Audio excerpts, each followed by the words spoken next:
Back in the discussion is one of my favorite people, one of my best friends, Eddie Cartwright. He's got a new book out. It's called Collections of Stories. And I can't wait to read it, but we're going to get a preview today and maybe some other stuff.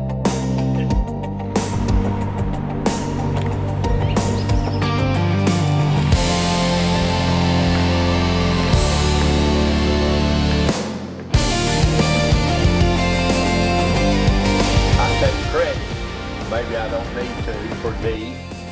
He came to work with us at the chalet when he was a little boy.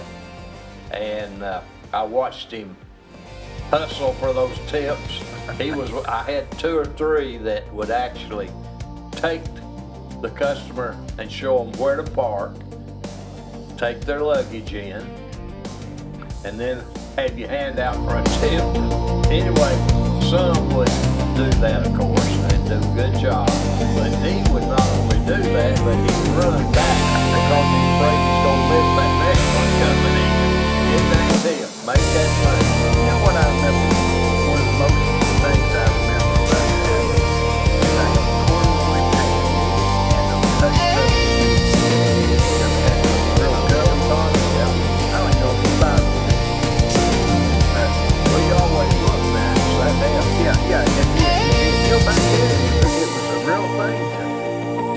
You know, they'd hand you the key and you'd say, drive around here, and you'd run up that little hill and they'd be following you. That was a real sort of a respect of the customer sort of thing. It was, and I'll have to say this. The whole team we had out there at the chalet, from Jimmy Corn down, made it the end place. It was a happening place. We had a good banquet room where we had a lot of parties booked. We had the pub where you could get a cold adult beverage. The Warthog? And then, well, Jimmy went on a safari to Africa, and he killed some animals, as you do on a safari. Mm-hmm. And he had a warthog head stuffed, and he brought it home, and it was an ugly rascal. And he decided that he'd enclose the balcony off the pub and make another room. And he put a fake fireplace in there, and we hung that warthog head over that fireplace, and we named that place the Warthog Room. And what we did different in there is old Wayne Lority that cooked in the restaurant, he made pizza up there, and we sold pizza. We had pizza to eat in and pizza to go. Pizza to go. Yeah, and that was before pizza was. That's right. They did that. That's right, and it was then we had 150 rooms, and they were nice, and we kept them nice. Mm-hmm. Good housekeeping, and had a nice pool. We had a lot of folks that we had invited that live locally to come use the pool. Everybody didn't have a pool back in 1968 when it was built. And we had a lot of good-looking young ladies that came and used the pool, and that never hurts to have good-looking young ladies. Was the Corns there, Donna and Laura? Did they swim? Yes, some, but not near as much as we had some Cleveland High and Bradley majorettes and cheerleaders that we had issued an invitation to. Mm-hmm. And a lot of them used it. And then I know one time Jimmy Corn, who was principal stockholder, as you know, came in and I'd hired Melanie Howell at the front desk. And of course, Melanie was a very attractive young lady.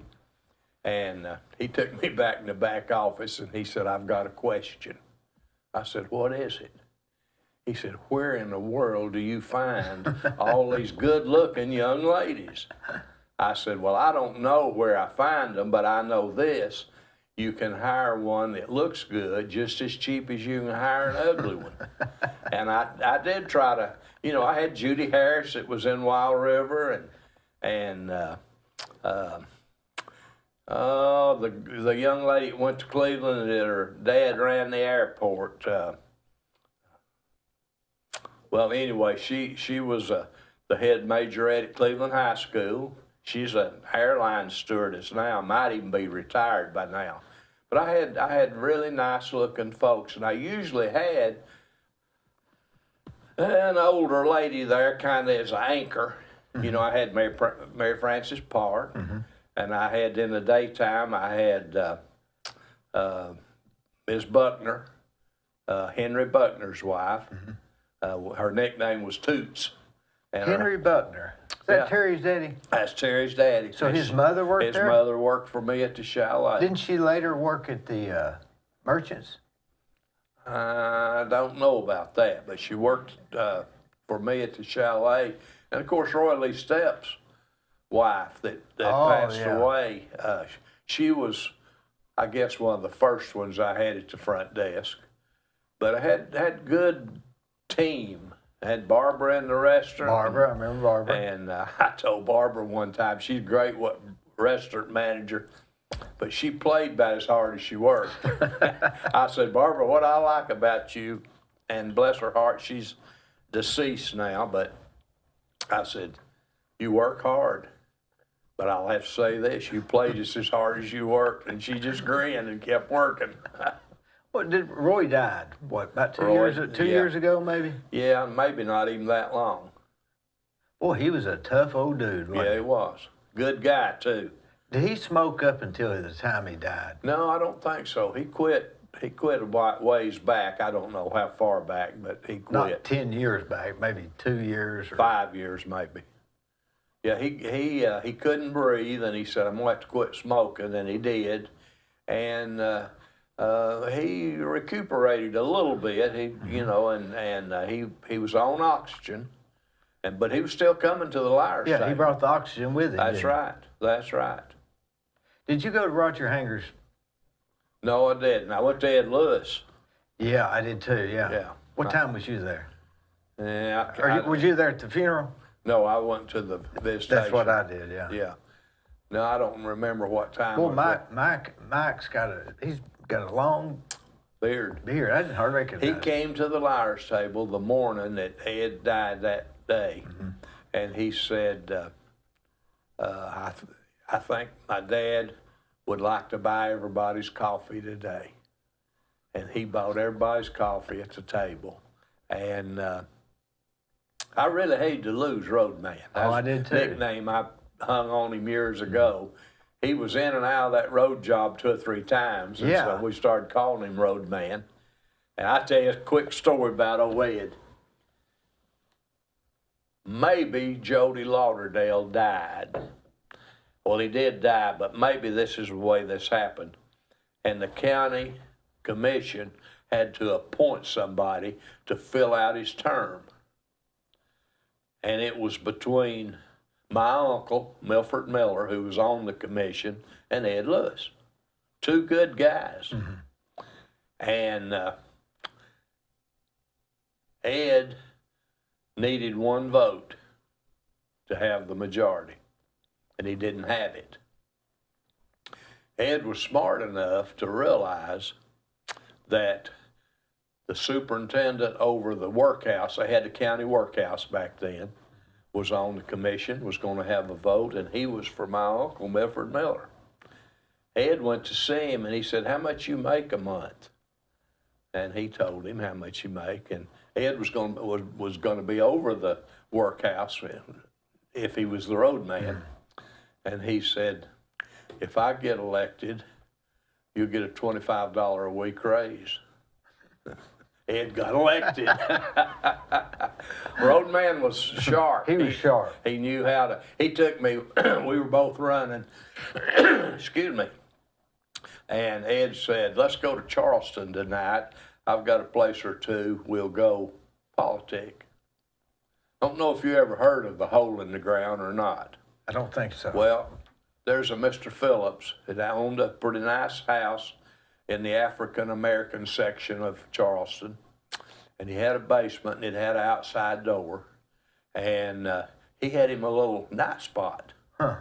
and he sold beer, and he probably sold, and it was before it was legal to sell the hard stuff, but he had a little hard stuff he sold too, because that was one of the things that Ed took me there, and we went in, and it was pretty dark in there, and I drank a glass of wine, but I'm not much I don't drink the hard stuff, and I don't like beer.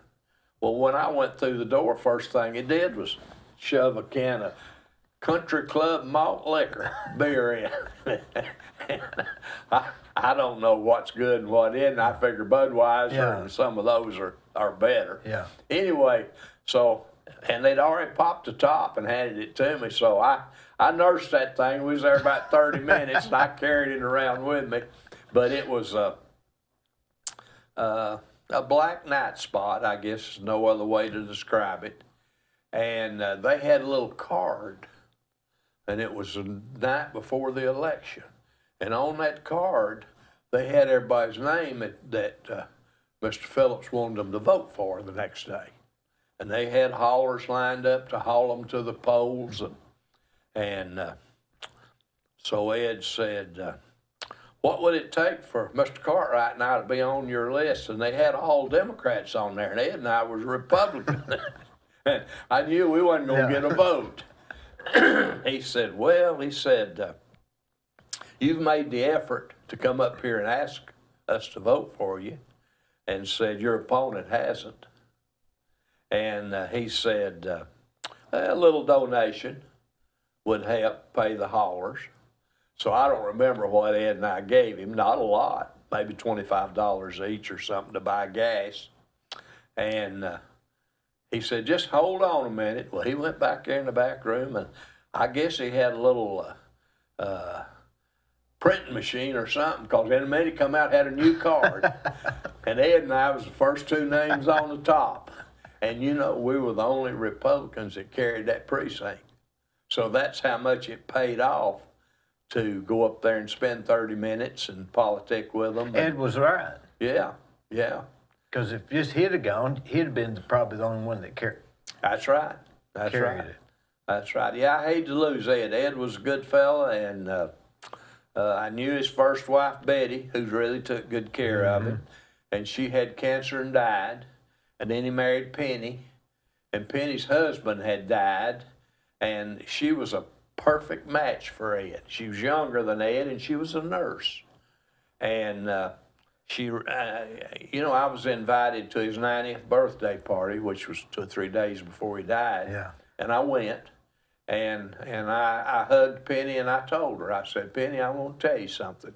Ed's a personal friend. And I said, I've watched him go through some hard times losing a wife. And I said, I appreciate the good care you give Ed. I know he's older than you are. She said, well, Ed's good to me. And she said, I love him. And she said, why wouldn't I take good care of him? And I said, well, I appreciate that. And, it was in the next day or two.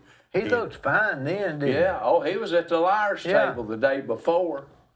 Did he just drop dead with No, she said that his heart got out of rhythm, which that's not normally something that'll kill you. You can have it shocked back in. And so they loaded him up and took him to maybe Erlanger, one of the Chattanooga hospitals, and was going to shock his heart back in rhythm, and they did, and his heart quit. And they worked on him, and they actually got it started again, but he never, don't think, regained consciousness and just began to shut down. And Mike, his son, who came to the table and paid for the coffee that morning that he died, he said, I said, Mike, can he beat this? And he said, no.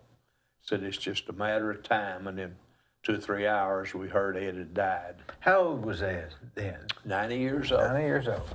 Yeah, that was his 90th That's birthday party. It was at the Elks. It was at the Elks Club. I saw a video on Facebook, and he was dancing. Oh yeah, we had a good time. It was a nice party. Had good food and had live entertainment, live music, and it was a class party. He went.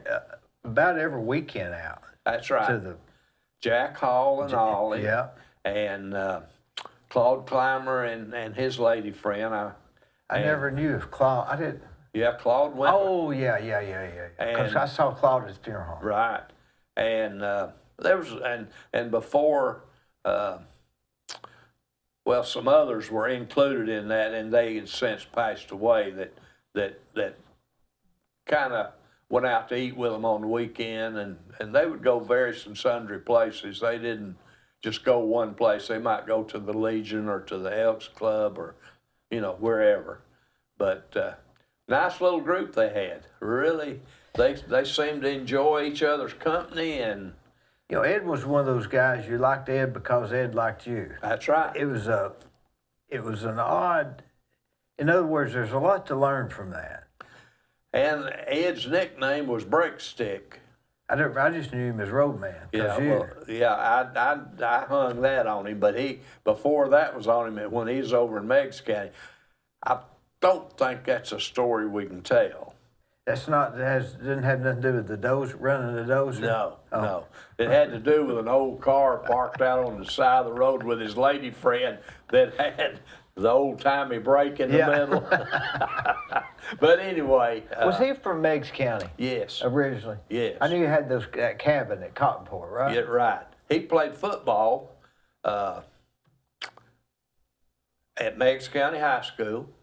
He was a guard on the football team.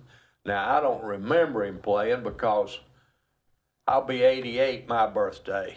And he was, he was 2 or 3 years older, so he was a senior maybe when I was a freshman at Bradley. So I don't remember him playing, but he played at Meigs County, and they said he was a tough little guard. I believe it. Now, he was, he always had seemed like he always had Randy Fox with him. Randy and Gary Connors was his 2 underlings, I called them. Well, there was one other guy, Swifty. Squeaky. Yeah, well, now Squeaky was a little older than Randy and Gary Connors. Randy was a postman. He was a postman. And he had time off.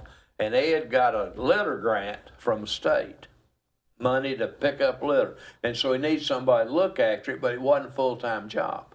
So he got Randy to come, and Randy got Gary Connors to help him, and they ran the litter grant program. I think Randy helped him put signs out on all the county roads, too. Could have. They got some kind of a grant to put out signs. Yeah, well, that could be. Yeah, Randy and Gary Connors were real. Now, Squeaky, he was his... Squeaky Myers. Yeah, he was assistant roadman. Was that Tommy's daddy? Tommy's uncle. Uncle. Right. Now, Tommy's daddy I hired over, when I was city commissioner, I hired Tommy's daddy. I believe his name was Jim. And he worked at the street department. Now, his Squeaky's son works over there. Tim. He worked at the fire department. He just retired recently. Oh, no, I'm talking about, I know who you're talking about, Tim Myers. Boy, he's already retired? Yes. I always liked him. Yeah. But Tommy's cousin worked for the road department, too. Could have, because there's about 14 of those Myers kids. Yeah. Squeaky had a bunch of brothers and sisters. Now, Roger Hanger was almost... How old was Roger? I know Roger real well, he but was not as old as I am, but he was close. He was probably middle 80s, might have been 84, somewhere in there. He might have even been younger than that. Could have been. I think he might have been younger than that. Could have been. I remember the night it came on the news that his daddy was in a plane crash coming back from Chicago, I think, and it crashed in Kentucky, and he was killed. Boy, there's got to be a hereafter, doesn't there? Oh, yeah. Believe that. Man doesn't believe that, he doesn't have a lot to look forward to. Boy, there's nothing, is there? Because when it puts you in the ground, if you don't have something else to look forward to, that's a pretty abrupt ending. There's got to be something else. Right. Yeah, today in my Sunday school class, they got to talking about Ezekiel in the Bible. And you know, he was in the Old Testament, so that was a long time ago. Now, 2,000 years ago or thereabout was Christ's time, but this was maybe 1,000 years before that. And they had a wheel in a wheel that landed. Ezekiel's wheel, they called it. Yeah, had a wheel that landed. Yeah. That's where some people get this UFO stuff. Well, I mean, what's your take on it? I believe that, I mean, you know, I believe the Bible, and it says that, and I believe there's something to it. Well, I agree with you. I watched a TV program. Of course, you just have to kind of decipher out what you believe and don't believe in some of the programs. And it talked about that wheel landing, and then they led you to believe that it was aliens from another planet, and that maybe even pretty close to the way we are, and could even have intermingled with Earth people. Well, it says the Nephilims came down and mated with the sons of man or daughters of man. I mean, it says it. I agree. So I don't really know about that, and I don't dwell, of course, on that, but it's very interesting to me. I like to. It's a good mystery. It is. To think about. It is. I mean, you know, you go back about that time was when Egypt was doing all the stuff, building the pyramids and all that. I mean, you know, with no modern equipment, no engineering education and all that. And well, here's the other thing: the geometry of getting that you know, that sun that comes right through the what they call it, the solstice. Yes. The summer solstice. Right. It's coming right through that peak. At the right time. And how they could, I mean, we even naming the stars and the, you know, the Big Dipper and the Little Dipper and all of that, the Orion's belt. I think, you know, I wouldn't, if I didn't have any knowledge of that, I couldn't figure that out today. I wouldn't even notice, would you? No. But you know, I've been to Egypt, and best trip I ever made in my lifetime. It's an amazing place. It's not a very big place as far as, it's pretty big, but it's barren. Once you get half a mile away from that Nile River, it's just a desert, nothing. Yeah, how'd they get that stuff over there? Well, supposedly they floated it on barges down that Nile River. I went to a quarry where they supposedly got a lot of that stone. And obelisk, you know what an obelisk is? Obelisk, okay. Yeah. There was one laying there that they'd been working on maybe 3,000 years ago, and it had cracked. And so they just quit, left it laying there. And it's something to see and how they did it. And then we went over to the Valley of the Kings, where they had buried all those pharaohs. All the tombs. And man, they let you go down in some of them. And there would be rooms in there twice as big as this room, hand-hewed out of solid rock. And you could see in the wall where they'd hand-chiseled it out. And just think about the air being very little air breathing in there. Yeah, and what they did, that was one of the questions I asked the guide. He said they situated the openings in such a way that a vacuum almost was created and drew air in. See, that's just beyond. That's right. I mean, how would they know that and without some help from somewhere? But it's a mystery. It is. We flew into Cairo and got on a cruise ship on the Nile River, and we traveled at night and stopped in the daytime at all the different places, and it's full of really interesting sights. Now, if you're there at the pyramids, I've seen pictures of there's literally a town right just outside of it. Cairo. So it's a kind of a bustling town. Well, it probably, when they were built, it probably was out in the nowhere. Uh-huh. And since they built them, Cairo has built up, and maybe some other little towns around it. Now, right where it is, they won't allow anything to be built. So there's probably 200 or 300 acres around it. And you can, they're like anybody else. They took advantage of the tourist people. They rented a ride on a camel. Milteen rode a camel around the pyramid, and they did. I'll tell you something funny had happened. Well, I won't to say the name, but we had a local doctor and his wife on the trip, and she was a very attractive blonde-headed lady, and she rode the camel, and each camel that you rode had an Arab guy that led the camel, make sure it didn't buck you off or whatever. Well, after they went around, they stopped Milteen, they helped her off and some others off. This old boy didn't bring the blonde back. He was headed home with her.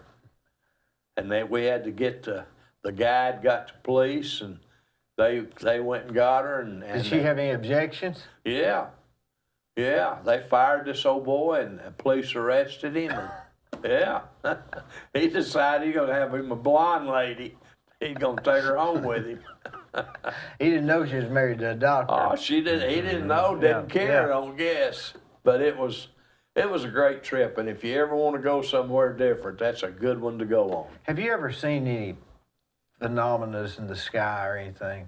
Any ghost, anything that you really just couldn't explain? No, I don't think so. I think I saw a UFO one time.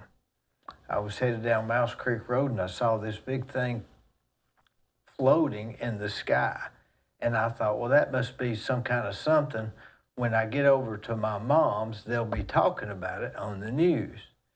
And I got busy, and I forgot all about it, and nobody's ever mentioned it. And I always wondered what that was, because you'd think that everybody else would say something. Yeah, I don't know of anything that I've ever thought was not. How about ghosts? No, and I hear people, and I'm certainly not a religious fanatic, but I've heard people in church say that the Lord spoke to them. Well, I'm sure that's possible, but he never has spoke to me in a voice that I could. Now, I will say this. I've had things pop in my mind that I'd never thought of before, and, that maybe I ought to do or something. And unless that's kind of what it is, it's sort of like I was raised at North Cleveland Church of God, Pentecostal. And I heard people speak in tongues. And you could tell if somebody was faking. And you could tell when it's real. The times that I heard it that I figured it was for sure real, it'd get deathly quiet and somebody'd speak in tongues. And sometimes it was short, sometimes it wasn't too short. And when they quit, it remained. You could hear a pin drop, and somebody would decipher what they said. Not two people, just one person? It'd be somebody different. It wouldn't be the one that normally, and I don't, maybe that sometime, but sometimes it would be the preacher, sometimes it would be somebody else. You wonder why the Bible's not real specific on a lot of things. Well, and what I was getting around to, other churches, you don't hear about that. But after I married my wife, we began to go to Wesley Methodist Church. And there's a lady there that speaks in tongues. And she's if I called her name, you know her well. And she's a straight up lady. It's not, there's no put on or any of that. So I was taught that no matter what somebody's religion was, that you didn't need to make fun or, and especially you didn't blaspheme the Holy Spirit, that might be the only unpardonable sin. And so therefore, when somebody tells me something about that, I don't make any wisecracks or I don't make fun of it or none of that sort of thing, because who knows? I'm too scared to. That's right. I am too. Now, changing the subject, let me change gears here a minute. Let me tell you a feel-good story. Okay. As you know, when I left the courthouse as county mayor, the only thing I got to take with me was the authority to marry people. So, and I have married a lot of couples. Donna Simpson hired me. She was doing it, and it was taking a lot of her time. And a lot of times people wouldn't show up. They'd call, wouldn't show. She'd be there waiting on them. And by law, she couldn't charge to do it. Now, if they gave her some gratuity, $20 or whatever, she could take that, but she couldn't tell them she had a $50 fee or what. Well, when she called me, she said, you can set you a fee. You would be you have no connection to Bradley County. You're a private contractor, I guess would be the word. So if you want to marry them, you can marry them and you can tell them what your fee is. If you don't want to marry them, you can say you don't, because you're a private contractor. You're not taking any county money, state money, federal money. So I started doing it. But anyway, to get back to what I was going to tell you, I'm sitting there at home and phone rang and this gentleman said, told me his name, and he said, I want to get married, and said, I'm down at the courthouse now, and the girl here gave me your phone number. Could you run down here and marry us?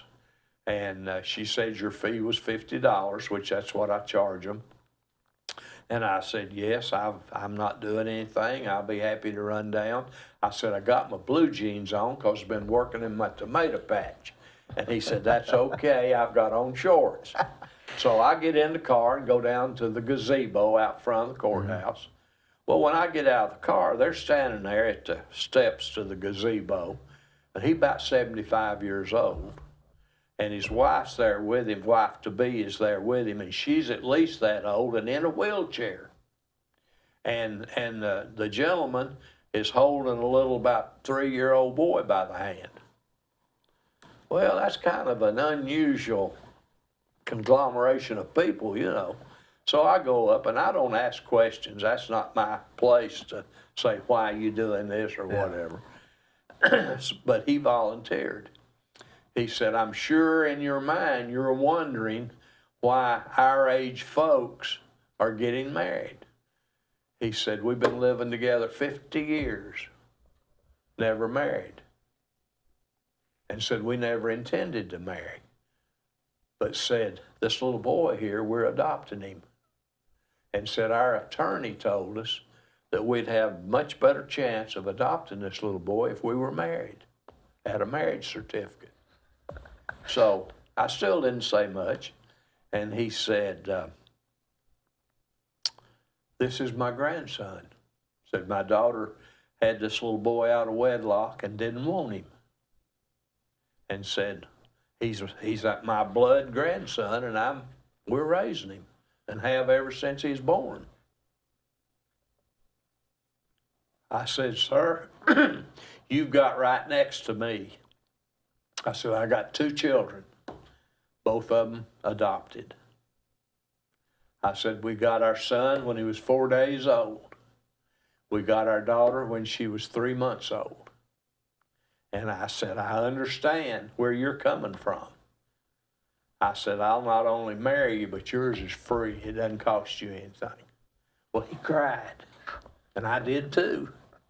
So it's, now I run across some others that are dandies, and that's a whole lot about what my book is about, is various and sundry things that have happened to me over the years in marrying people.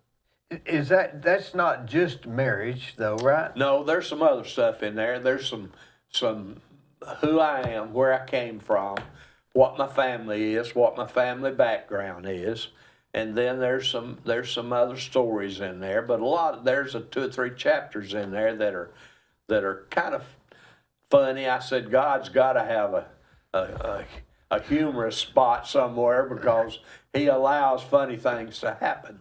What inspired you to write this? My daughter Jill. As a matter of fact, there's a note right there that she wrote in it. That's the perfect color of book. Well, she came in one day and she said, "Dad, would you write a book if I'd pay for it?" And I said, "Jill, I'm not an author." She said, "No, you're a storyteller." Mm-hmm. And said, "You tell a good story," and said, "I would sure like to give you that for Christmas." Mm-hmm. And she did, and so I worked a year getting everything kind of lined up, and she would come in once a week and help me make sure the English was right, the punctuation was right. So you wrote it, she just kind of edited it? She edited it, and then she got on the computer and sent it to the company. Was it, which company did the... I think it's on here. Storyworth's the name of the company.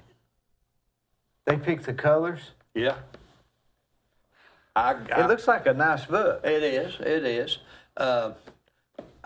They gave me, in the price of it, they gave me 3 copies, and I could order, but I didn't write it to sell. So you just got 3 copies? I just got 3 copies. We need to get more than 3 copies. Well, I don't know why. Who would not want to read that?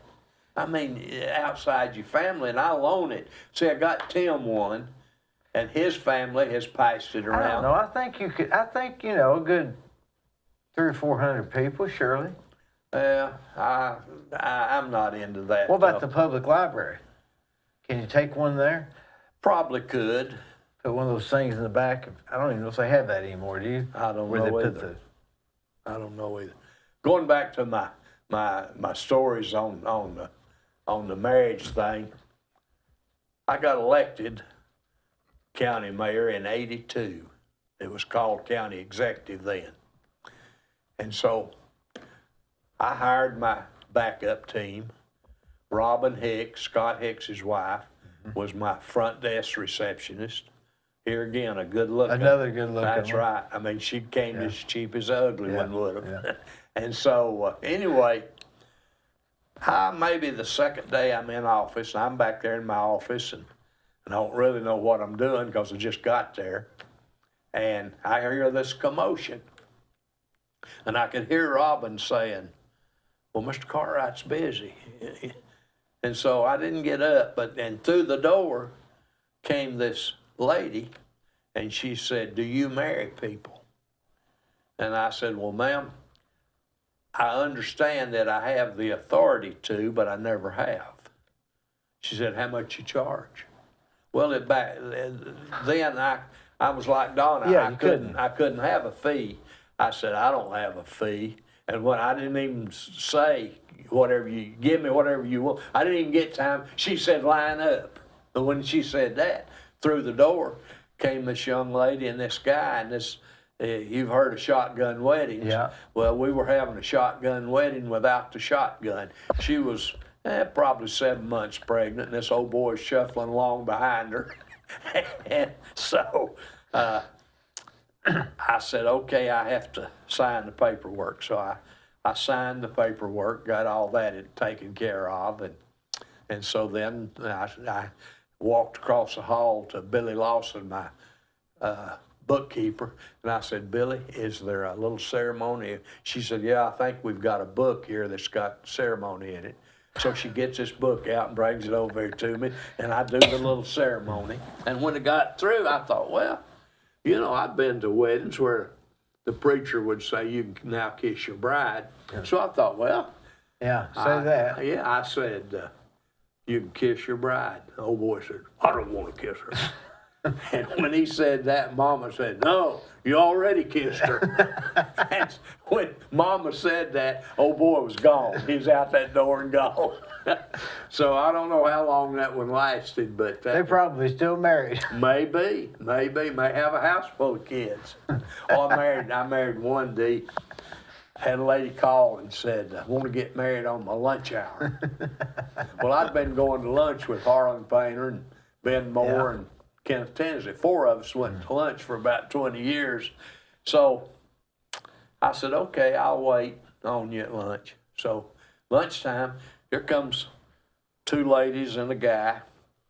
And back then you had to have witness. And I figured, well, there's a bride, a witness, and a groom. So they come back in the back office, and I'm fill out the paperwork, and I didn't know which one was the bride. And I said, "Which one of y'all?" Said, "Well," said, "we want you to marry him to both of us." It took me by surprise, and I said, "Well," I said, I can't do that." Don't have a form for that. No, I said, "I've got to marry you to the name that's on the license." And she said, "Well, we've been sharing him," and said, "We're going to keep on sharing." I said, "That's more information than I need." I said, "I'll have to marry him to you, this one that's on the..." So I get started on the little ceremony, and I asked him if he took the lady to be his bride and all. Well, he didn't say nothing. He just standing there grinning. He weighed about 115. They weighed at least 250 each. And so I said, "Well, you don't have to answer me." But I said, "It normally..." And she looked at him and she said, "I do." And he grinned real big and he said, "I do." He was a Hispanic guy, didn't speak any English. He was in here probably illegally. He was marrying an American citizen, and he was getting legal. 2 of them. Yeah, marrying, well, he's living with 2 of them anyway. He worked for Ms. Neal down at the horse farm and lived in the 3 of them. And the only reason I say that they lived in the little tenant house, I lived down there at the time. On Close to the tennis courts? Yes.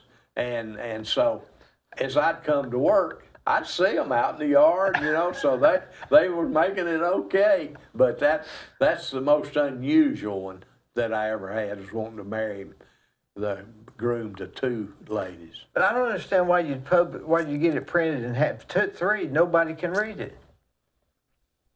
This? Yeah, just you and 2 other people. Well, I'd loan it to you to read because I know where I could go get my book if you didn't. Well, you need to have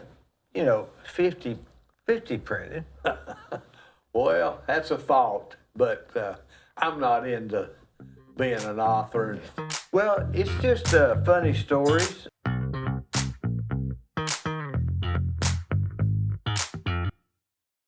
On the courthouse square at 30 2nd Street is the law firm of Logan Thompson Law.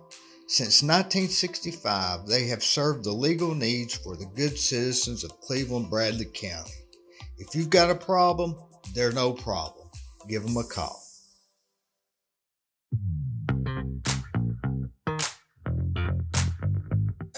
I think Jill did the right thing. Well, she's, I kid her about, I live in a condo on Ocoee Street, right across from First Methodist. And so she and her husband, Bernie McGuire, they bought one of them. And so they're in the same building I'm in. And I tell people, I said, that's called moving the nursing home closer.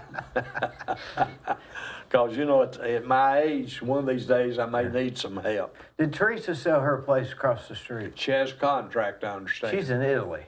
That's right. She'll be back, maybe this week, I think? I think maybe so. Maybe today. She, I enjoyed her being my neighbor. She lived right directly across the street from me. And I told her, I said, I don't mean this in a negative kind of way, but you'll add a little spice to this place of old people. And she laughed. And she did, man. She'd come over at that pool and she'd flirt with everybody. It didn't matter if they's 10 years old or 90 years old. You know, she was. She's really a good person. Oh yeah, she is. A great person. Yeah, and she got along with everybody, and what I kidded her about the reason she sold it. We have a homeowners association, and you got to go with the rules. Yeah, She broke them all. She don't go back. broke them all. She wasn't supposed to change the awning. She's supposed to put one back. If you don't want her to do something, don't tell her not to do it. That's right. That's right. But she renovated that thing, and buddy, it's sharp. And she sold it. I think she sold it to another real estate person. And she renovated a place over there on Worth Street. Made it look good. Made it look good. Yeah, she did. Do you think? I was going to ask you. I thought Jill was out of town. Is she in town? Yeah. Now my son Tim is. Maybe that's what it was. Tim got transferred to Millinocket, Maine, with Bowater back in the day.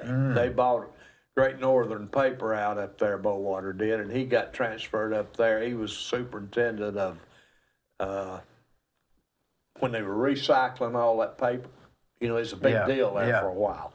He went up there as that. And then when that kind of went out of style and they quit recycling, he got an offer to go to Memphis, and he wanted to come back south. He didn't like living up there. The winters were horrendous. And so he moved back to Memphis, and he's lived over there now 20 years maybe or longer. But think about this, Eddie. You're what, 80? Be 88 my birthday. So you were born what? 36. 1936. You were born 1 year after this house was built. And you've seen things come and go. Oh yeah, a lot of them. Do you think that as you get older, after you've seen things come and go, can you start seeing a trend to where how they're going to go now? Or do you see them to where it all goes back to the way it was? Or can you see a trajectory? Well, it's amazing how smart my dad's got as I've got older. He told me one time, he said, now, I won't see this, but you might. He said, there'll come a day when you'll leave Cleveland, of course there wasn't any interstate, and you'll go down 2 Mile Hill out there by the racetrack, and there'll be people in business all the way to Chattanooga. There won't be any open land between there and Chattanooga. Well, you know, it's going in that direction. All that's left's been about. Yeah, and basically. So I think that we're in ideal location. You can go from Tennessee in a day's time about anywhere. South Florida, the Atlantic Ocean. You're 9 hours from about anything you That's want. right. So we're right in the middle, and then there are still a lot of what I call conservative folks, and we're in a conservative area. And Joe Lee, who's a real estate man, tells me that a lot of people moving in here, especially from the West, California, Arizona, and they're coming this way, that what few conservatives there is in that area are moving this way because of our lifestyle. And I'm seeing more and more liberal type people around, even in our groups, that are starting to talk a little more liberal, as if they always sort of thought that way. So what I'm saying is our whole area is getting a little more liberal than it used to be. I agree, but it's still so much more conservative than the other areas. But now, for instance, when you were like 6 years old, you could remember, about 6 years old, you start remembering things back then. You didn't have air conditioning in the house, right? No. Had to open the window or go out on the porch to cool off at night so you could go back to sleep. Right. and vehicles there weren't three to a house. I got 5 cars at my house for 4 people. And back then, you're probably, one car to... Yeah, we didn't even, I remember we had a 39 Chevrolet when the war broke out. World War II broke out. The real war, as some call it. Yeah, we had a 39 Chevrolet. Well, they quit making cars. And man, the price just went through the ceiling. And my dad said, hey, if I'm ever going to sell that old Chevrolet, now it's time to sell it. So your only means of transportation? He sold. And he and my uncle had a service station down 3 Point. He rode a bicycle from... Which wasn't far. No, about 6 blocks. Mm-hmm. He rode a bicycle back and forth to work. And he worked down there for a while, and then he went to Brown Soul work, made parts for Army tanks. Why'd they call that 3 Points? Because there's 3 points there. Well, but then you got 5 points. There's 5 points there. Is that the only one? Well, I don't know. I don't know of a 4-pointer or 6 No, I don't either, but that's the reason. And not only that, but the 3 Points, you remember Jeff Morlock. Yeah, but it was... Well, his folks lived there, and that's called Morlock crossing the railroad. That's the Morlock Crossing. I'd never heard that in my life. Well, that's... Is that where Ware's TV was? Yeah, at one time. Yeah. But it started out further up the street, started out the corner of Parker and Central. Mm. And it was not Ware's TV, it was Ware's radio. There wasn't no TVs. That's right.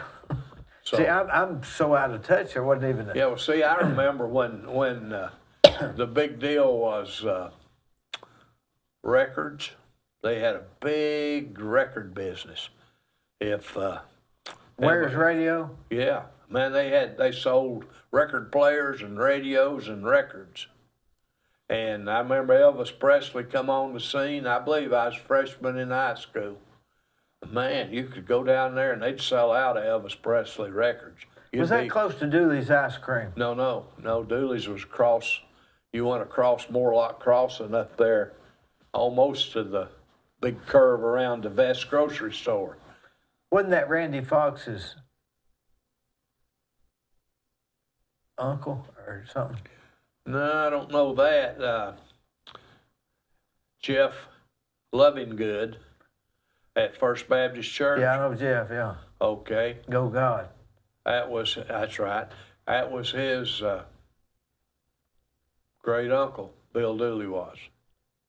His mama was Jean Ann Lovinggood, but she was Jean Ann Mavity was her maiden name, and she married Mavity? Mavity. I knew Jean. Or know her still. Is she still alive? No, she's not. She worked for me at the courthouse. Yeah, I know Jeff. Boy, there's not a finer person, is there? He's a good one. Jeff and his brother. He's got a brother. Yeah, John. John, yeah. But Eddie, back to that, things have changed. Well, they have changed, and I think the reason they've changed is growth. I mean, it's not going to change unless something is either going down or up, one or the other. And we're going up. So you think things stay the same as long as there's... As long as the economy, now we could have a blip every now and then. That's not really going to affect stuff long. Not big. No. But at the liars table, one of the big topics of conversation lately has been traffic problems in Cleveland. We're getting to where we got a lot of cars. And I noticed that there's a little printout come out just recently about how many new jobs have been created in the last maybe 12 months and how many are projected in the next 12 months. About 2,500 new jobs. Well, 2,500 new jobs just goes back to the point you made about how many cars you got at your house. 2,500 jobs will mean 2 cars for probably each family. So you're talking about a bunch more cars. Now, something has to give on infrastructure. Well, I don't know what it can be because they want the developer to bring it to the spot, and they want to regulate the developer. That's not the infrastructure I'm talking about. You talking about roads? I'm talking about another loop around Cleveland. You're talking about You talking big about butts. like Hooper Gap to, Yeah, who knows? You can get a map of Bradley County, topographical map, that's got the lines on it, and you can pretty well see the only places it can go, and that's where it'll have to go. And yeah, the Hooper Gap's probably about where it ought to be. or Lauderdale. Yeah. I've wondered about that, the end of Yeah, Lauderdale. yeah. Because that really doesn't make sense for that Lauderdale to just dead end into North Lee Highway. No, it doesn't. And of course, to go on, you're going to have to do something about the railroad. You can't just have two arms come down. You're going to have an overpass, I would assume, to get across the railroad with a 4-lane road. Boy, that's all over my head, isn't it yours? Well, yeah, it is, but it's something that is happening all over the United States. Well, let's think about this. This is thinking far out. But in 1930s, 1940, 1939, Ware's radio was selling a lot of records. Yeah. All right, here we are 80 years later. No records left. No records, no 45s, no 76s, no 33s. And almost no household radios. Yeah, just almost none. Right. No 8-track tape players. They wouldn't know what that is. No CDs. And now, I ordered online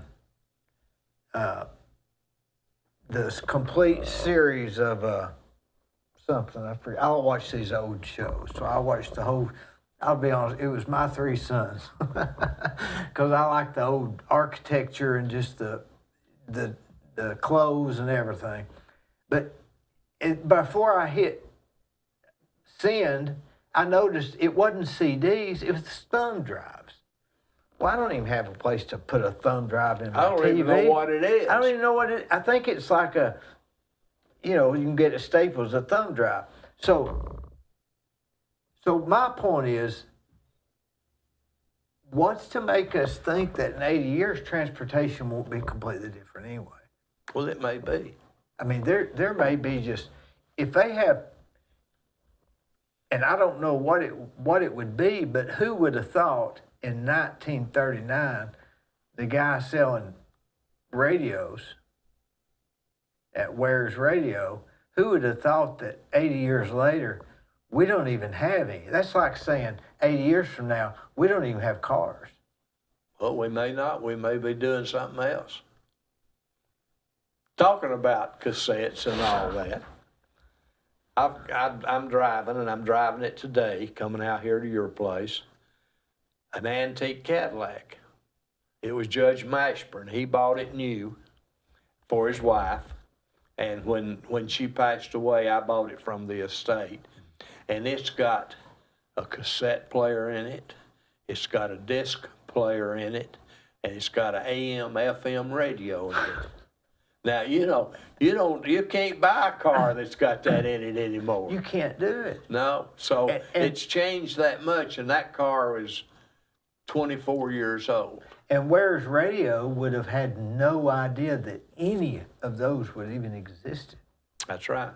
And I went to school with his son, so it's not been that far removed.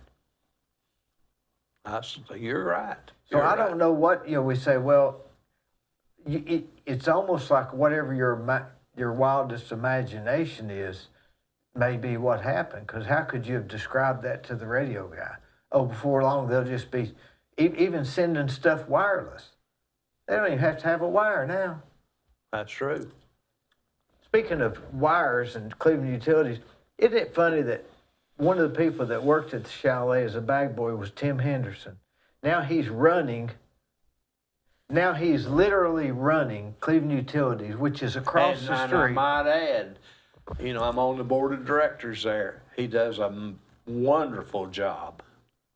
Tim's smart enough to know that he's not an electrical engineer, but he's got them all around him. He lets them do their job. He's not a financial wizard, but he's got one there beside him. You know, he's smart enough to know that he can make the decisions, but he's got somebody that can implement what needs to happen.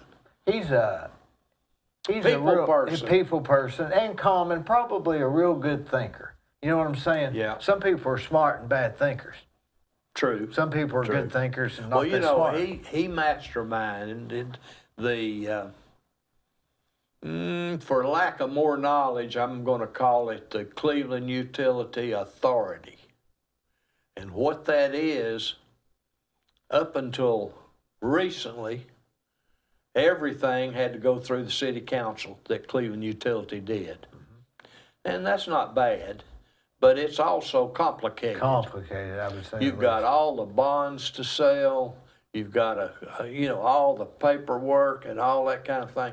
Now, the state back some years ago came up with an authority where the utilities could opt to take this authority as long as the city council agreed, and all the bond indebtedness that Cleveland Utility owes, and Cleveland Utility owes quite a bit because you're buying $150,000 trucks, and you're borrowing a lot of money. You're paying it back, but you're borrowing a lot. Well, now Cleveland Utilities does not have to go through the council for any of that. We have assumed our own debt. It put the city in much better shape bond rating wise, and Tim masterminded all this. He and a couple of the guys that worked directly under him, a finance guy and a I don't know what the technical term is, but social media kind of person. I don't remember what they call it. But anyway, the three of them, and I went with them to the city council meeting when we had to have that vote, and it carried 5-2. And we had to have 4, so we got 5 votes, so we got enough votes.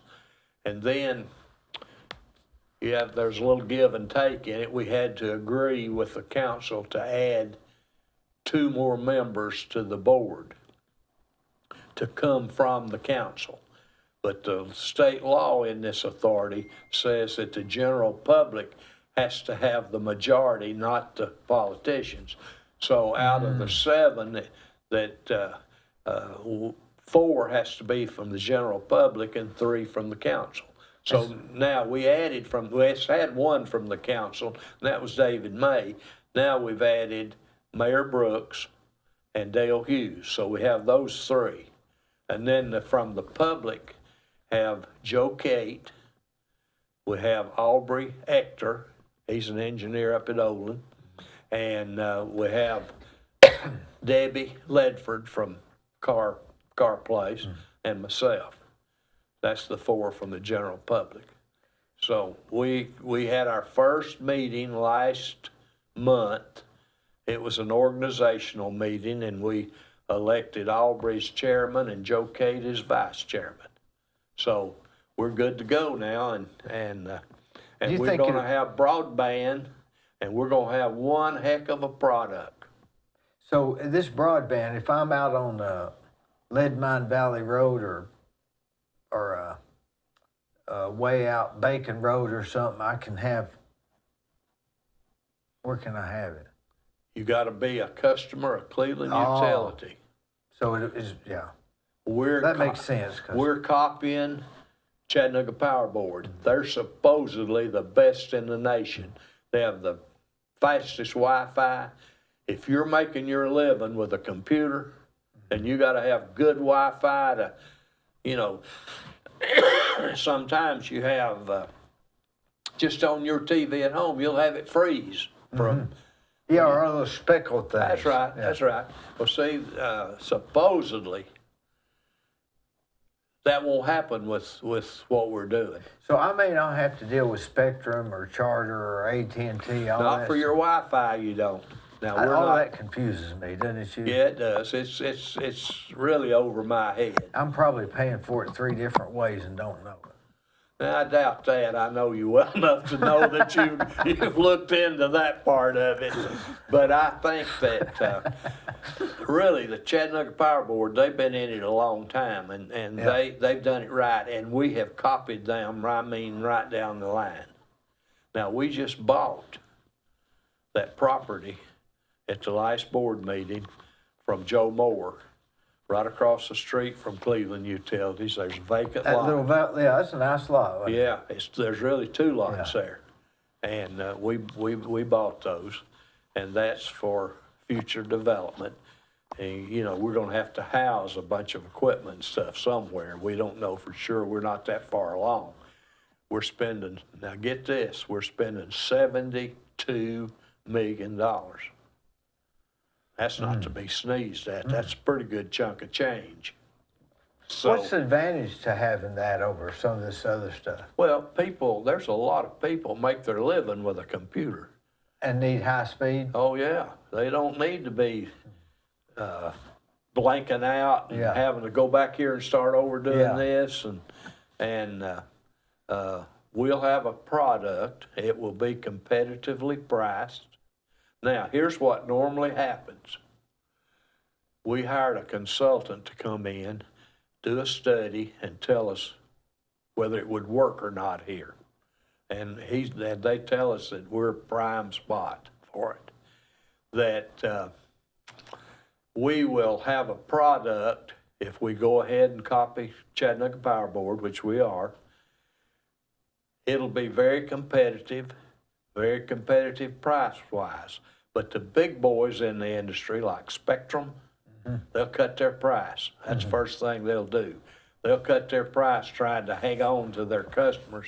Well, they'll keep a lot of people by doing that, but the people that really have to have it to make a living, you know, there's not enough difference in the price to quibble, and they got the best product you can get. It's kind of like if you want to drive a Cadillac or you want to drive a Chevrolet. I mean, you know. Well, and you would assume if you got a problem, you can go talk to somebody, whereas now I don't even know how to get into the Spectrum office, and you call that number and all that complicated stuff. That's a good point. The guy told us that most of the time when you have, well, Chattanooga Power Board, he said in 1 hour, they'll have a truck rolling your way. Where now, you may set up a week from now between 5 and 8 o'clock, and they may get there and they may not. I waited on them last week, and I had somebody over there waiting for them, and come to find out they decided they weren't coming. They didn't have the wires there or something. Yeah. Something, but there's no way I could have known that. No.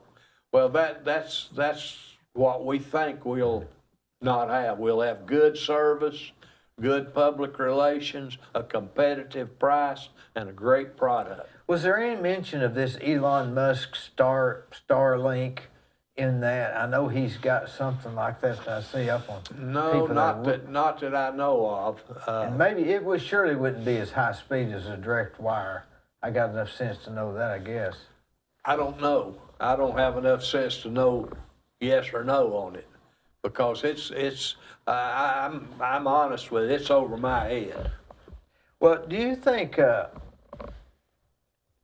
Cleveland Utilities has got to just get bigger and bigger and bigger? You know, I had Tom Wheeler on, and he talked about... Good guy, by the way. We talked about the origins of it, and when there was no lights, nothing. And boy, it's come a long way since then.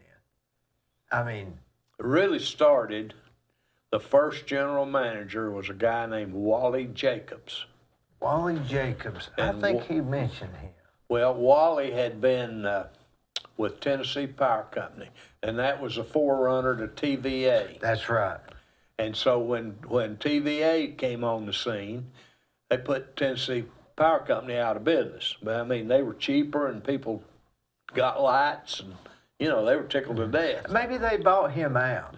Well, they did. I think, yeah, they did. Kind of a... And Wally Jacobs, I don't know if you've ever heard about the cabin up Parksville called Polly Wally. Well, anyway, that was Mr. Jacobs and his wife. Her Oh, name- Polly Wally's a road. That's the where you can let your boat out, isn't it? Yes.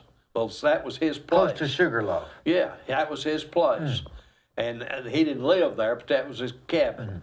And so he came to Cleveland, and he was the first CEO that we had. Okay, he came along, and he stayed, and Joe Beavers Joe Beavers. followed him. All right, now, I don't know whether it was at the end of Mr. Jacobs' time or the beginning of Mr. Beavers. They had a strike, pretty tough strike. And Chattanooga Power Board was having one at the same time, and I think it spilled over to Cleveland. And to settle that strike,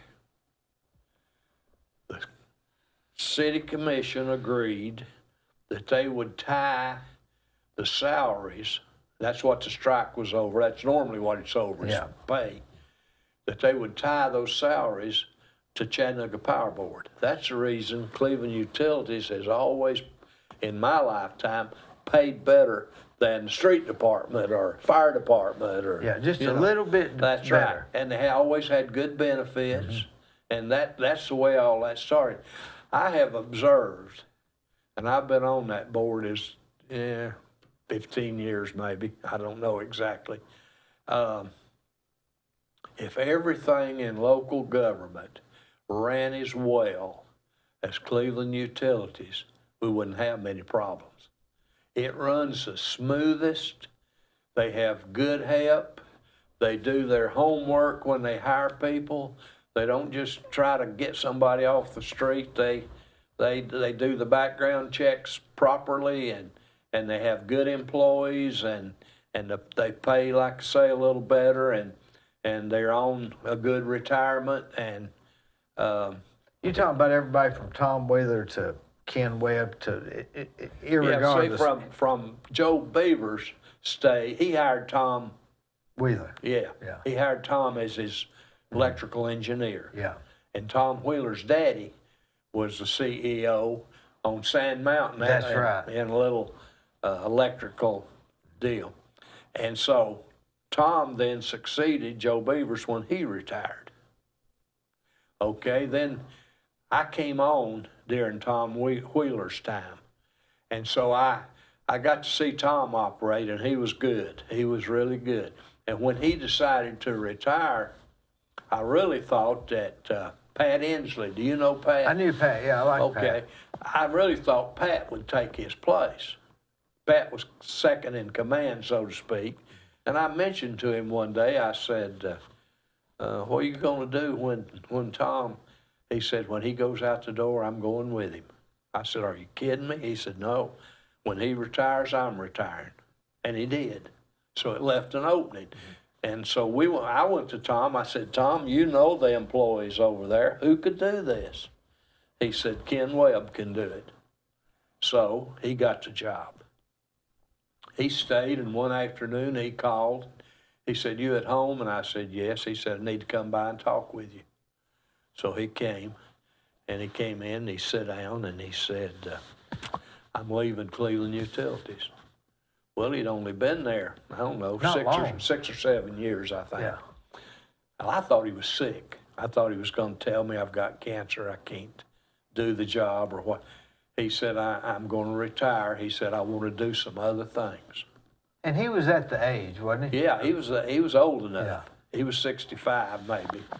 And so then we had 3 or 4.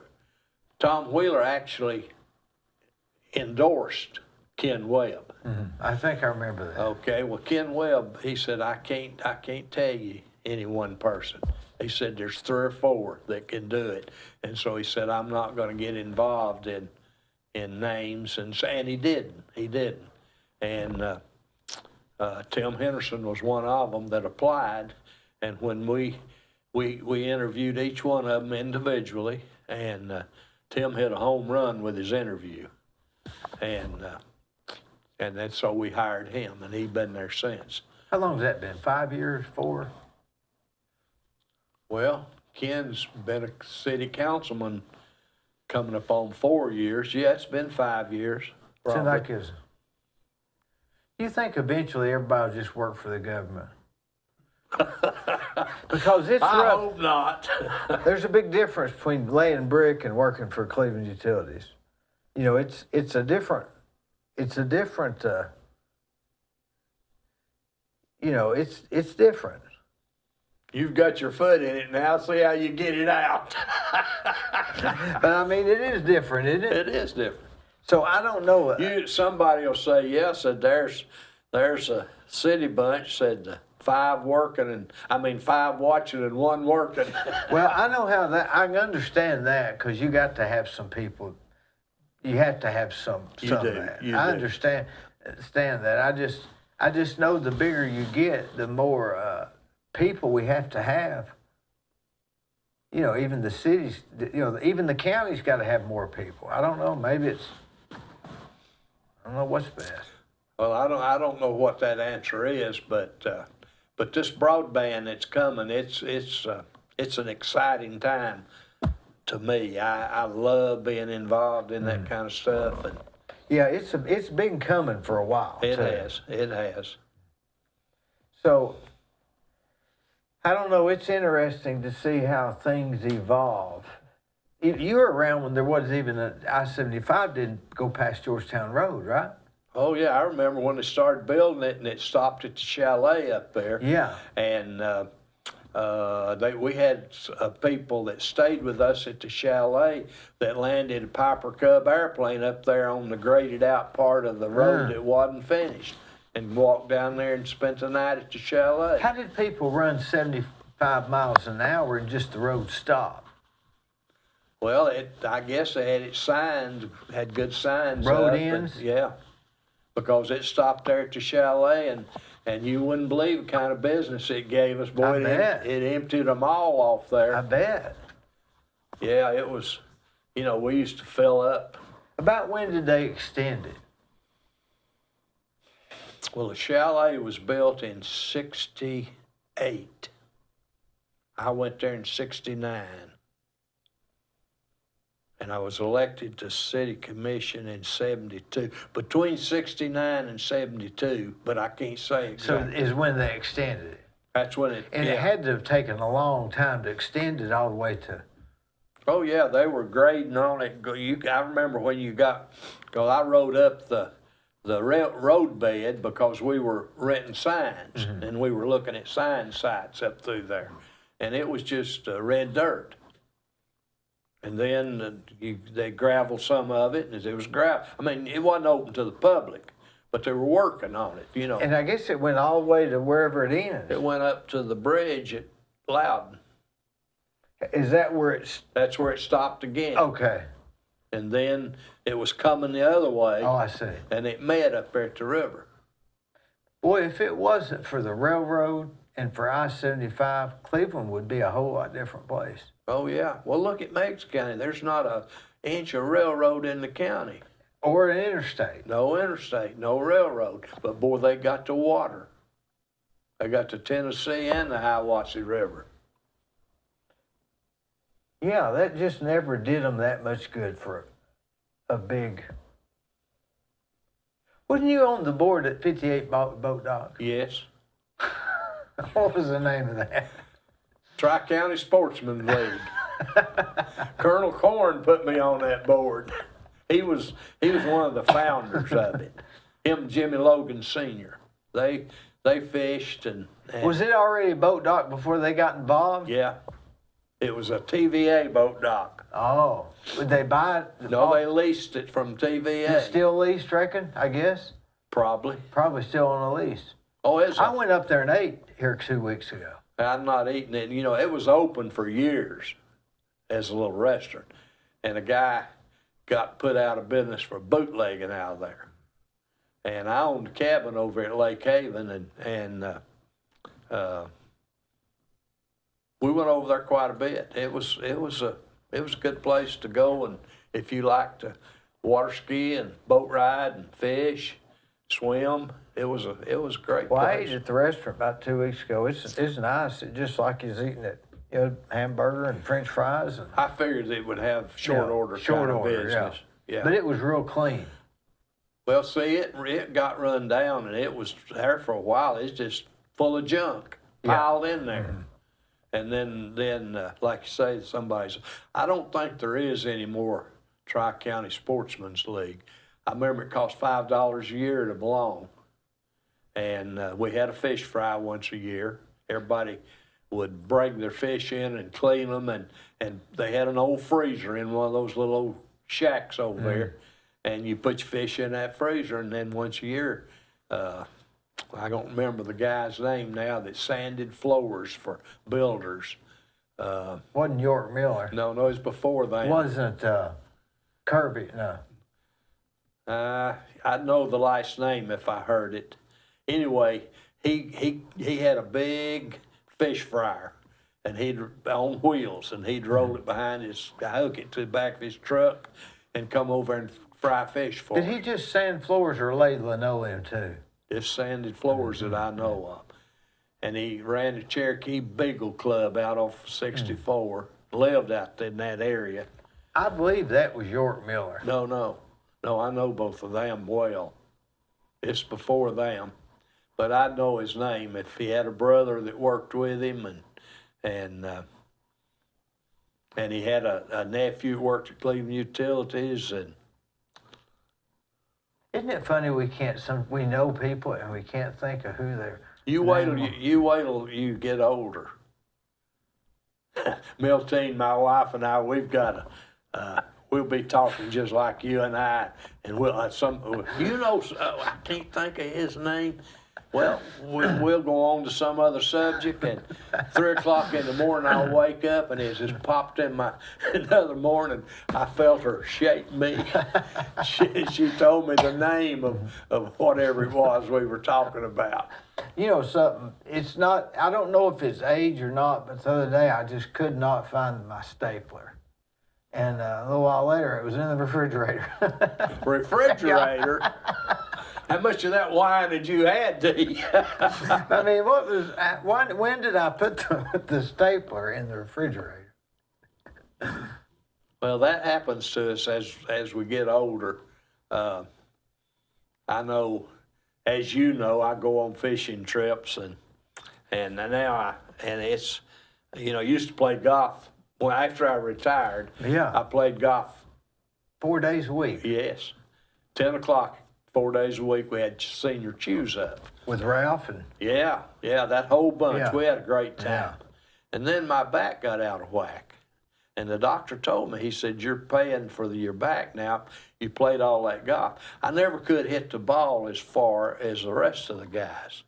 So to try to stay competitive, I'd try to reach back and get a little extra, hit it a little.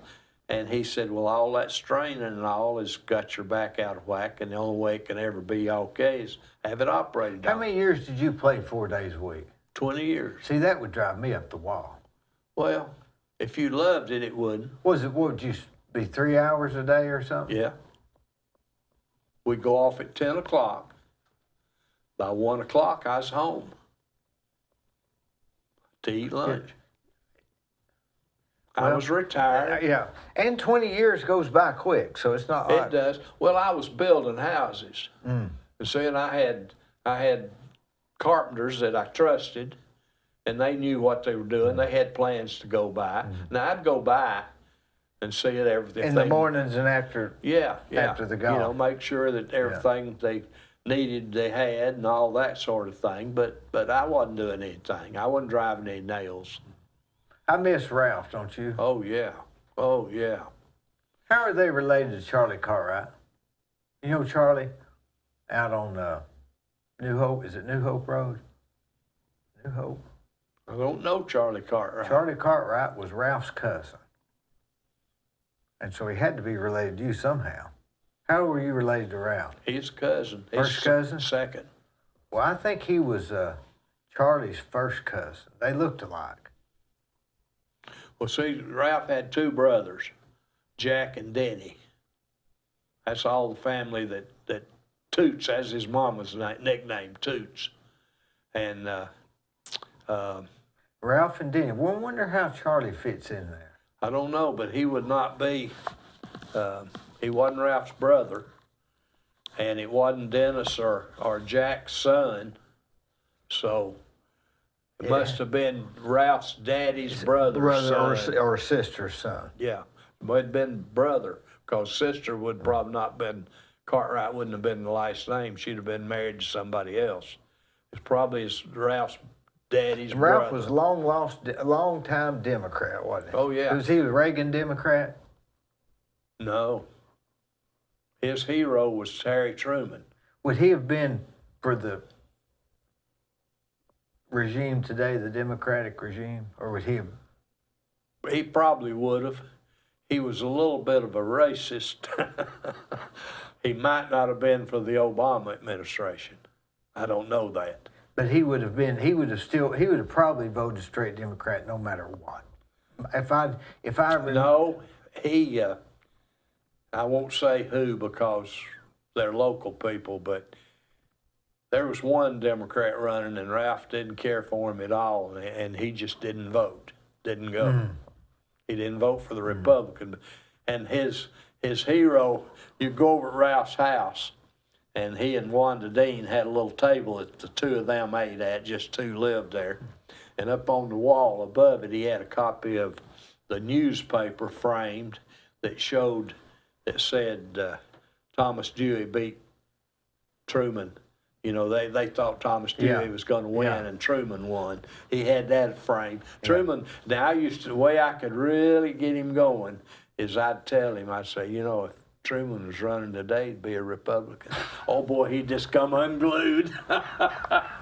And he was on the football panel. You know, we started the football panel show in 1961, that's right. And it's still going. As a matter of fact, we record tomorrow afternoon for this coming Friday. But anyway, he couldn't say Sequatchie, like Sequatchie County. They had a football team. And so they put it on there on purpose. So he had to say it. And he'd say, if they were playing Marion County, for instance, instead of saying Sequatchie was going to win or lose, he'd say Marion County to win. Only because he couldn't say the word. He couldn't say it. Do you study up on this, your program? What time do you go tomorrow? 5 o'clock. So do you study up on it, or do you just kind of think about it on the way there? No, I study it. An hour or 30 minutes? Not long. But you read the paper and you see who they played the week before, and you kind of know the team that's doing well, and you know the team that's not doing well. So it's not off the cuff. It's a little bit of a... Yeah. I'm in last place, so I'm not doing too well. Eddie, I won it last year. The stuff you were on, you've been on it. For the stuff you did and were on, you did and were on it for a long time. You must be a pretty contented type spirit. Well, Does that make sense? I'm happy if that's what you're asking. Because you've always been on boards. Well, I enjoy that. Played golf for 20 years. You've been on that thing for 61 years. Been on Cleveland Utilities for 15 years. Well, here's the way I look at it, and I don't want this to sound corny because it's not. But my mother was my driving force. Now, my dad was a great guy, but he's kind of rough around the edges, and he's a policeman, and nothing is wrong with that. But he wasn't a real go-getter. I mean, he worked every day and made a good living, and we lived okay.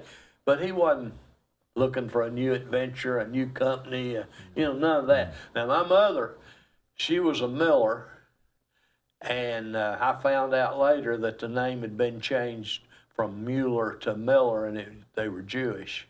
Is that right? Yeah, and I told that to Liars Table one morning, and McIntyre said, you didn't have to tell us, we already knew that. But anyway, so I feel this way, and my mother always taught me, if you have done all right, you need to give back. You don't just need to keep digging and trying to feather your nest a little better and a little better and a little better. Give back to your community, because everybody can't give back. And so I've tried to do that, and I can't give back money. Now, I've got enough to live on. I don't mean that.